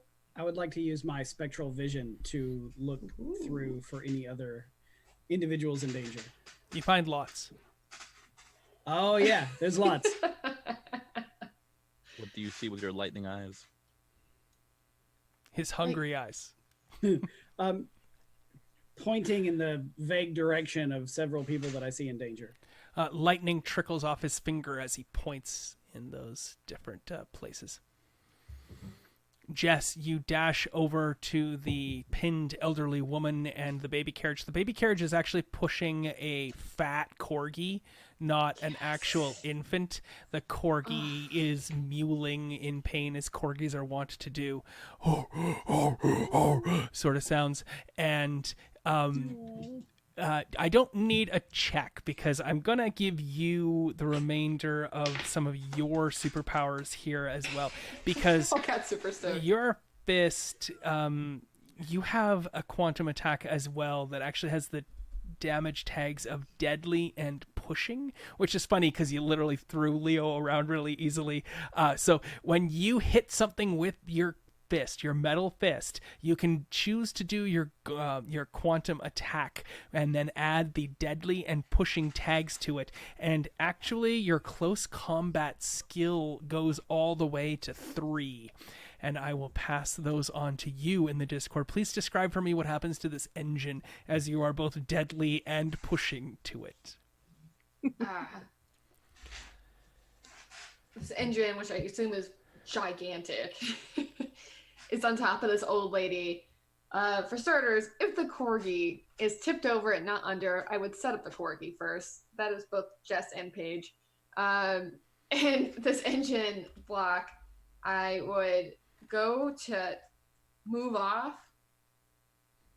and just one hand kind of goes into it and the other one just shoves it off, lifting it off the other metal hand, and it just goes. Like 5-10 feet. Is that all? Really? 5-10 feet? I mean, how many feet am I? How much feet would this thing go with this hand? This is your eruption. Oh, okay. So, I Hopefully mean, it would... you have something that's called pushing, and pushing under the rules allows you to shift it in like further than it would normally go. So if you could normally push something, just like push it away 5 to 10 feet. I'm suggesting if you okay. wanted to like go into a building across the street or up near that helicopter, more than welcome. I hoping that no one gets hurt. That totally happens. It just shoots off this little old lady and just crashes into whatever's behind that, whether it be a building or whatever it may be, and just crashes straight into it. Yes, all of those things, of course. Your description is yours. It doesn't have to hurt people, or it can hurt people that you want. It can be like there's a douchey lawyer guy with slicked back hair. He walks out with his like leather briefcase. He just gets plowed by the thing. That's whatever you want to describe. That's fine. If you don't want to have any of that sort of damage, that's fine too. And I kind of inspect to see how she's doing. Cool. Yeah. You tell me how she's doing. Probably pretty rough. They had an engine on top of them. To be honest, I don't know if they're even alive, and that's not to be mean. I don't know. They might need some serious help that I don't have the skill set for. So I'm just gonna yell out and be like, "Can anyone, a doctor? Do we have You a watched doctor what here?" Leo did previously. Oh, did I? I didn't see. Leo, I mean, it was like 2 weeks ago, so it's been a while, but Leo, your compadre in age needs some assistance here. Could you do that thing, but not like the lightning, but like the other thing where you heal them? I'm rushing over there. I love it. But also the corgi too, and I like roll the corgi closer to Leo. Cool. You rush over there. Isabella Sterling, what are you doing? You haven't done anything for a while, so give me some attention. All right, I'm trying to do, I guess this is a combo action. I want to identify like the jittery sort of bystanders that want to help. Jittery, like they want to do something, not just jittery nervous. Mm-hmm. And maybe designate them as line leaders and try to get all these people out of their blast radius. You're immediately successful at doing that as your ability to manipulate the people around you suddenly blossoms into extreme levels as you develop a dot of mega manipulation. And I will put that in your character sheet. If you could, you get to spend some dots to distribute in social edges all about animal ken, skill, lying, striking, and wealth, and things like that. It also grants you scale in any leadership check you make. So if you make a manipulation roll for leadership, you will have scale equal to 1. So for every success, it counts as 2 as a result of that, because you just that amazing. People start listening to you right away. They start moving around accordingly. Lots of cameras are out. You can see that helicopter flying around in the sky, now that you've all had a chance to look at it for a little bit. You can see that helicopter is a news helicopter. It's one of the television stations in Los Angeles. If somebody wants to, in Twitch chat, name the helicopter news company, I'll gladly accept some offers there. And let's quickly here move to, because there's a couple scenes I really want to get to before the end of the night. So Leo, the old lady's not hurt at all. She's just unconscious. The perambulator that held the corgi was one of those super amazing $800 stainless steel carbonite tungsten graphite baby carriages, and it took the brunt of the weight of the carriage of the engine, and it only has a couple scratches. So you see that individual is not hurt at all, but there are people on the plane that need your assistance. Okay, yeah. Once I see that she's not badly injured, I'm saying, Jess, come on. There's more people. We've got to hurry. Yeah, but don't you see are we on the news right now? I think we're on the news right now. Okay, well, do you want the news to see everyone who dies in a fiery explosion? No, but I guess I'll help. Okay, yeah, that makes sense. Okay. This is okay. Just which way? Yeah, let's prioritize the people who are closest to where it's going to explode, which I think is right over there. Okay, I don't know how you know that, but sure. Okay. Does it know you have? I can see it. It's right over there. And my eyes light up as I point into the airplane. Are you looking at everyone in their underwear right now? What? No. Can you see people like through their clothes? Why is that the first thing you think? People are in trouble. Come on. All right, pervy old man, and like goes over to help. You cannot see through Jess's hand, just so you know, Leo. Ooh. Yeah, it definitely rushes over to wherever Leo had pointed. Yeah, guiding this strong person to help me get as many people who are trapped untrapped, while I hope Isabella Sterling is doing a good job at escorting everyone who is not trapped the hell away from the plane. Okay, cool. You gonna go into the plane at all, Leo? If we need to. Yes. Yes. I'm going to story guide you towards going into the plane itself. Hey, can I make a check to see if Leo could perhaps figure out a way to prevent the explosion? If he can see where it's going to explode? Based on his previous knowledge of aeronautics and airplanes? Okay. So perhaps pilot cunning? Yes. This feels more like a technology check, but yeah, I'll piloting for sure. You know where the Gassima Hall is supposed to go into the fly thingy in the sky. Right. I'm figuring this has more to do with planes specifically than technology in general. Yes.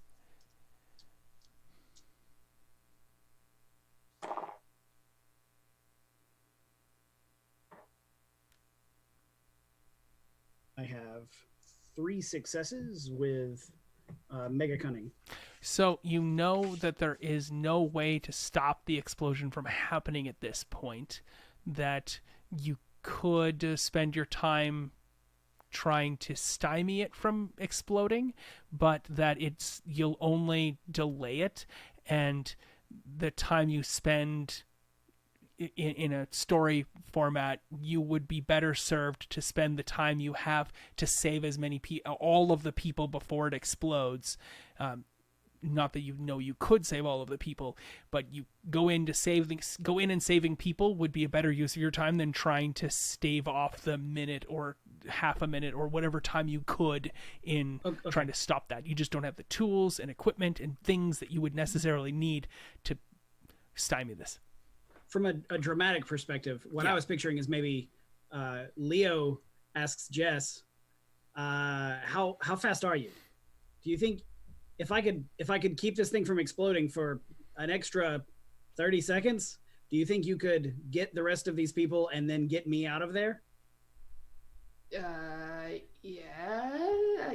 I think so. I can tell you exactly where they are, and I can maybe buy us a little more time. Yeah, I think so. Yeah. Okay. We're doing that. All right, so Leo is not going into the plane at all? I am going into the plane to try to delay the explosion, while Jess frees the injured people and then hopefully grabs me and pulls me out. There is nothing that you can do to delay the explosion. I thought you said I could not stop it, but I could delay it. And I was thinking that sounded nice and dramatic. No, you could spend your time delaying it, but that won't help you with regards to the number of people that need to save, even if Jess rushes in there and starts running around as fast as humanly possible, saving people too. Jessly possible. Cool. Okay. Isabella, are you going in the plane? Yeah, once everybody else is out of the blast radius, I figure I'll see if they need my talents. What do you say with your super mega manipulation to get people to move away from the plane? This is about to blow, and you just saw the Clash of the Titans, so you muggles just skedaddle. I love Isabella. Yep, that works. Strangely enough, there's like a Harry Potter support group that's all gathered around there, and there's a bunch of diehard aficionados that catch the reference to this plane is about to blow. If there was another subtle social media pop culture reference in there, then those people who are really receptive of that are also in the crowd as well, and you reach everyone and they all back up accordingly in a knowing way. They'll speak meme. I'm glad. It's like a universal language. They're finished and you're like, Success Kid is happy, and you go into the plane too. Okay, I'm going to start with Paige. Tell me what Jess does in the plane. You have all of your special superpowers and abilities. So once you've described your little action there, I want you to get into character for the scene we're going to have that you know about. So you can do that. And then we'll move around. We'll end with Leo because he will be connected to the scene. So I think that's how we'll do. So we'll do Paige. Go for it. All right. So Jess would go into this plane and, for starters, look for anyone who looks still alive and attempt to do like she did it before, but rip off the seat belts instead of the seats so her partners could help the people out. I love it. Yes. You multitask. Give me the 7 things that your character does on the plane. You're ripping off seatbelts. What else? Because you move fast and you multitask with this with this fist. Would definitely rip off the seatbelts, lift anything that's on someone if they're trapped, and then grab people and run out. So whatever combination of 7 things to save as many people as possible would like grab people in her arms and run out swiftly and come back and try to do that a few times if possible. Yes. More than a few times. And she has amazing wind hair as this is happening. I love it. Okay, let's move to Samantha. Sarah, tell us what Samantha's up to, limping around with her cut thigh.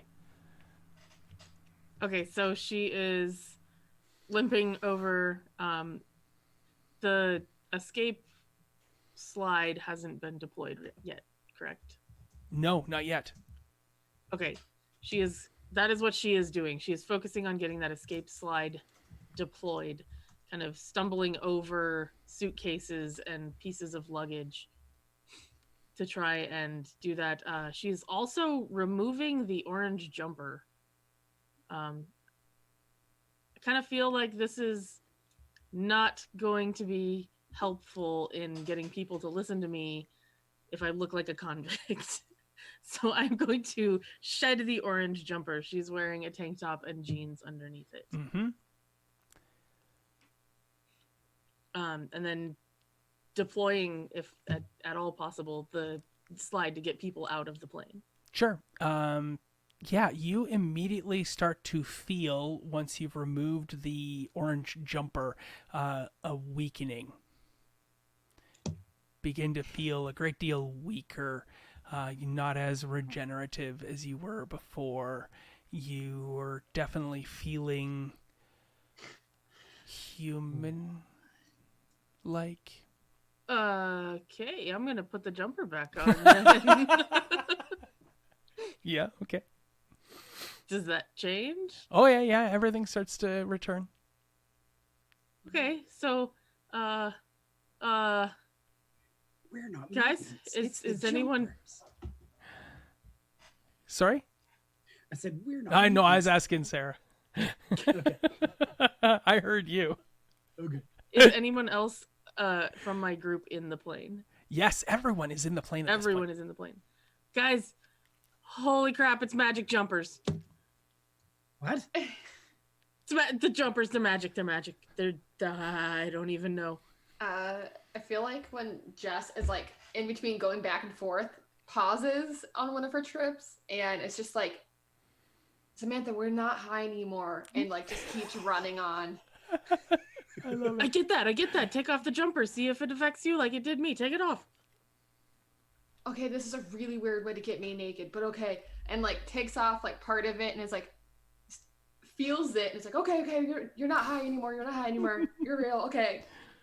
You're not the devil, I promise. It's okay. And like puts it back on and keeps running.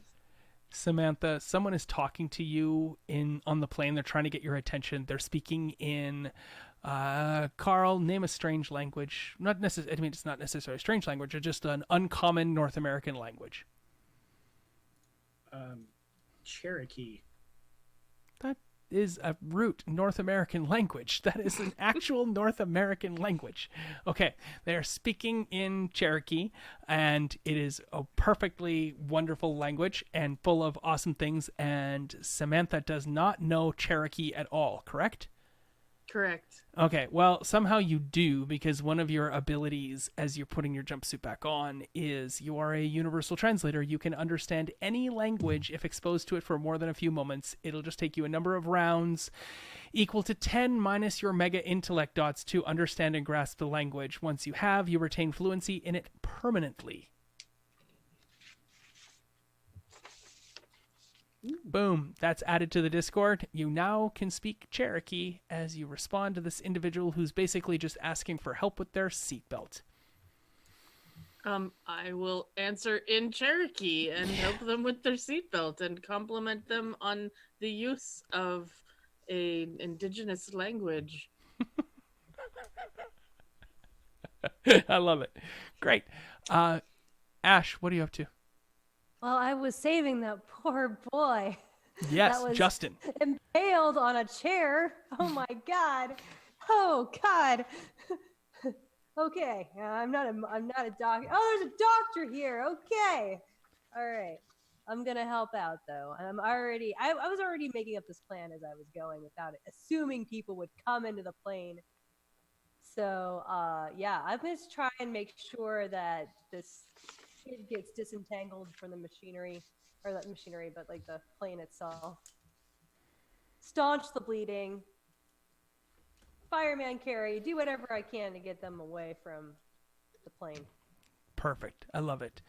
You have all of your superpowers. Jess has all of her superpowers. Samantha has all of her superpowers. So Isabella Sterling, what are you doing?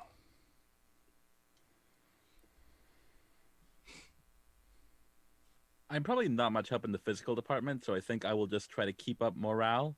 I'll use my dexterity to like climb over chairs and kind of like hop and skip using the armrest, so I'm not in the way of like Jess zooming through like the actual walkway.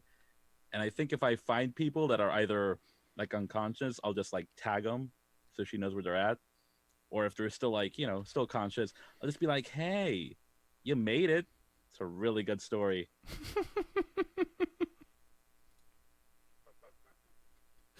Okay, cool. Yep. I'm going to say that as you're climbing through, one of the compressors for the gas masks erupts and blasts into your face. There's like an irritant in it. A bunch of powder and freon comes and hits you. And just this as a way for me to pass on that Isabella Sterling also happens to have immunity, which is the ability to avoid hazards such as diseases, irritants, and toxins that would affect your nova physiology.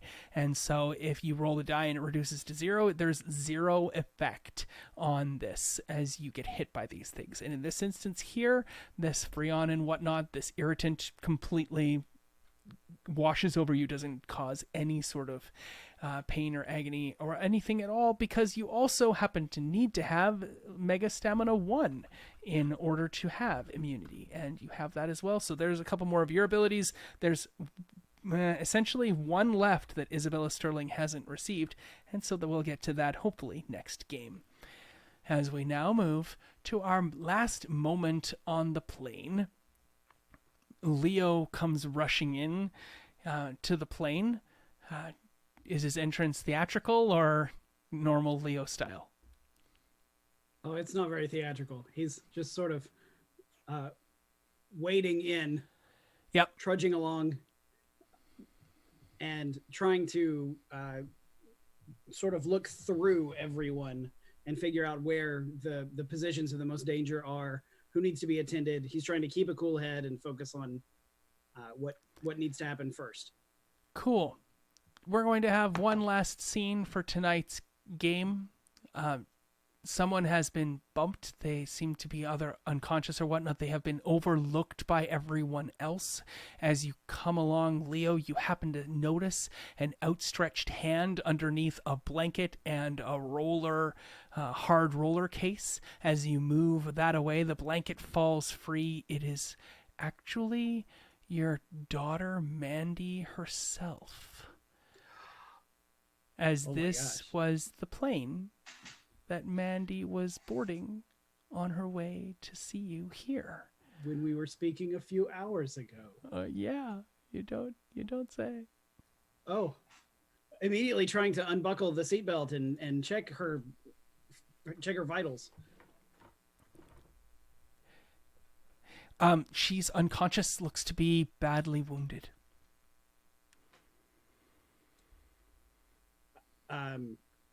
Trying to figure out how I did that healing thing before.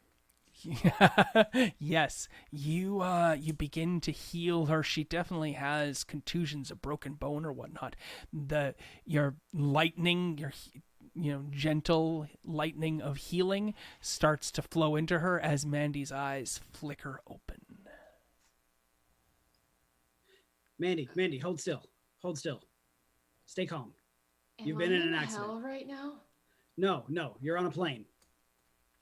We're going to get you out of here. It's going to be okay. You've been in an accident.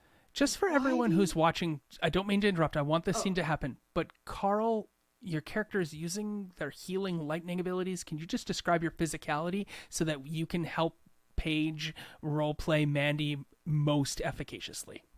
Absolutely. So as Mandy starts waking up, there is light trickling from Leo's eyes as his eyes start lighting up, and lightning, very small, as if it's large static shocks, are arcing between his hands and her clothing, her leg, her injuries, and it seems to be making the flesh start responding and knitting back together as the muscles jump to the lightning, the small sparks coming off of his hands in that 1 inch of distance. As soon as you do enough healing for Mandy to start moving and not be critical, because she's kind of coming to, she's definitely hit her head. She's like, "What are you? It's okay. Shh. Just calm down. Stay You calm. look weird. Your eyes are weird." And she starts to freak out and shoves you away. Like, "Get the hell away from me. You are not my dad. Who are you?" Mandy, calm down. It's all right. "You're a monster. Who are you?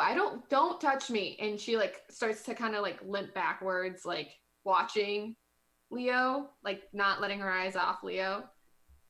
Whoomp. And backs towards the plane, "I don't know who you are, but you're not human. Get away from me."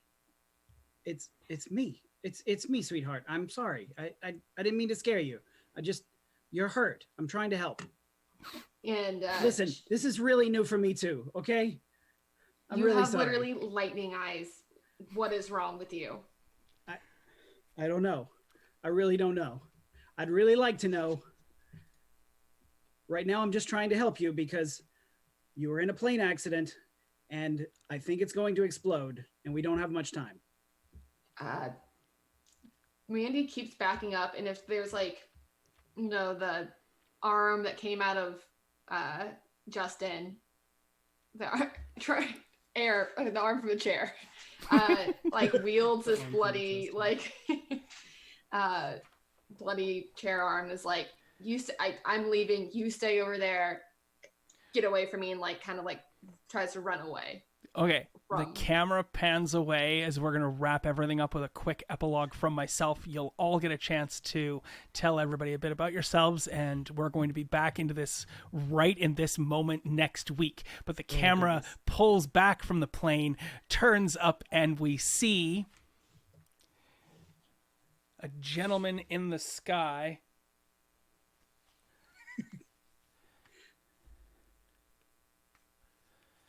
What?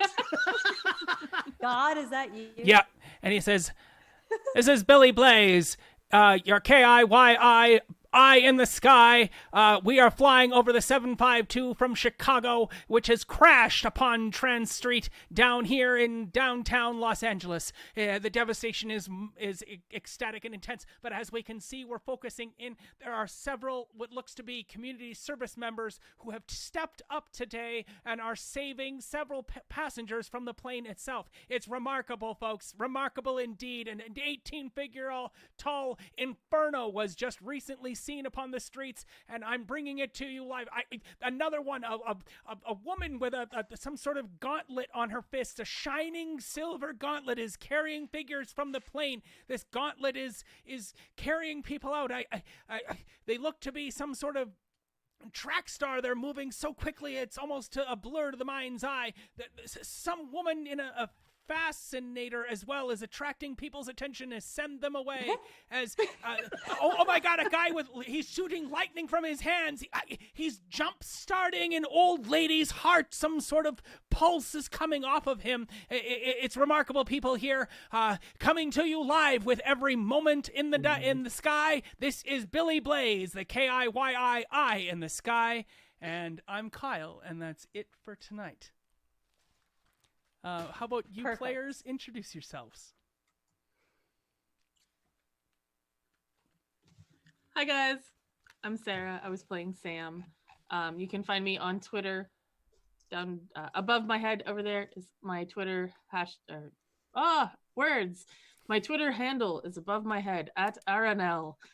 You can find me on Twitch at Ars Mythica. I do artwork and gaming streams here. I play here Samantha community service every Tuesday. Come and watch us because it's awesome. And hi, I'm Nat, Ashes for Foxes on Twitter. I am playing Ash, of course, the disaster. Hopefully less of a disaster next episode. But yeah, I'm the host of Meta Machina Podcast. Check us out, METAMASHINA.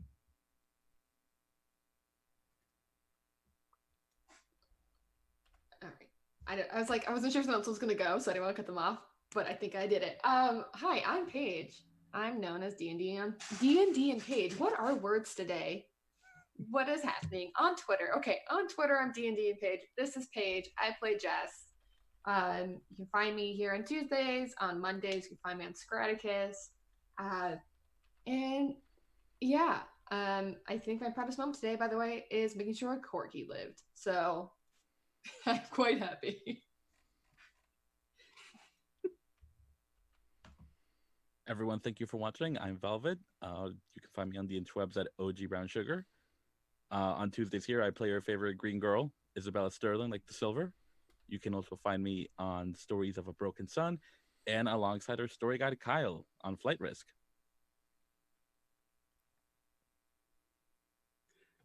Hi, I'm Carl Jordan. I am on Twitter as RPG Carl.